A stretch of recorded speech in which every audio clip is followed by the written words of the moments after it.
গতকালকের একটা ঘটনা দেখে আমি সত্যি মর্মাহত হইলাম। আসলে ঘটনাটা হচ্ছে যে জনতা ব্যাংকের সামনে দুর্বৃত্তরা গুলি করে লোকটার থেকে 7 লাখ টাকা নিয়ে গেল। এখন প্রশ্ন দাঁড়ায় এটাই যে বাংলাদেশে আসলে কোথায় নিরাপত্তা আছে?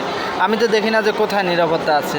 ব্যাংকের কাজে দেখেন, আপনি যে কোনো নাগরিকই ব্যাংকের কাজে যায়, কিন্তু যদি এরকম ঘটনা ঘটে তাহলে কীভাবে মানুষ লেনদেন করবে? জীবনের কোনো নিরাপত্তা নাই, জীবনের কোনো গ্যারান্টি নাই যে কখন কার সাথে কি ঘটে যায়। আসলে এ দায়ভার কে নেবে? সরকার নেবে না স্বরাষ্ট্রমন্ত্রী নেবে?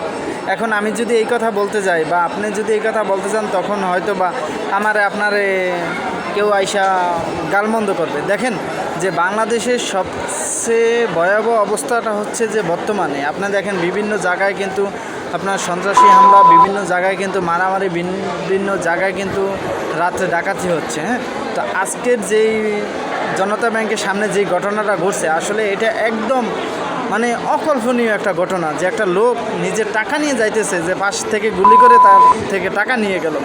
এটা কি এটা কি বাংলাদেশ নাকি এটা আফ্রিকার কোনো দেশ?